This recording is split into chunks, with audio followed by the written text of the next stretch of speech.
The LAPD saying tonight that it's made hundreds of arrests during the immigration raid protests since June 7th. And the new numbers coming after hundreds of thousands of Angelenos marched during No Kings rallies on Saturday. 38 people were arrested yesterday, mainly for curfew violations. Officers pushed back hundreds of protesters in downtown LA yesterday. They used tear gas and less lethal rounds after they say protesters began throwing bricks and bottles at officers. 3 officers were hurt. Their conditions are still not known. 561 people have been arrested in connection to protest-related activities since June 7th. And the Trump administration says that it's pausing immigration arrests at places like farms and restaurants and hotels after the president expressed concerns over the impact of the aggressive measures there. Now, despite the reversal, many, of course, are still living in fear of the raids. And because of that, several local businesses have temporarily closed and others have lost money. KTLA's Rachel Menitoff is live now in Boyle Heights with more on how businesses are being impacted. Hi, Rachel.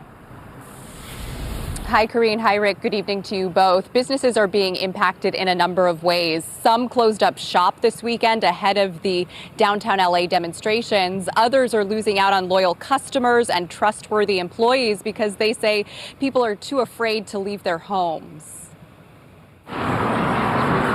Inside Yea's family-owned restaurant in Boyle Heights, the tables empty, chairs unoccupied, and business in the historic shopping district down considerably. Yeah, we usually have people waiting outside for tables inside, and it's been like this most of the days. Ramiro Ortega suspects it's because people are scared by the week of ICE raids in Los Angeles and other nearby cities. Mayor Bass toured several of the small businesses Sunday impacted by the low turnout. If it affects us, it kind of affects like the whole businesses around us, you know.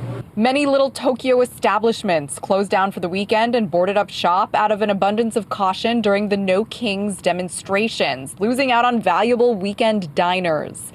The ICE activity is also deterring people from going to work, fearing they might be detained.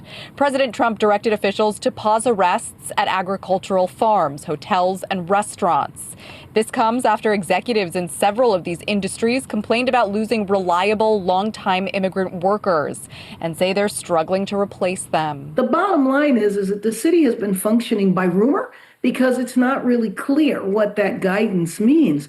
Mayor Bass says the city obviously doesn't have much of an agricultural industry, and she doesn't know which hotels and restaurants are exempt and which ones aren't. I would like for the president to understand that immigrant labor is dominant in some industries, such as construction. The fashion industry, 4,000 independent businesses, and it looks like a ghost town. The flower district, where everybody would be going on a holiday, ghost town.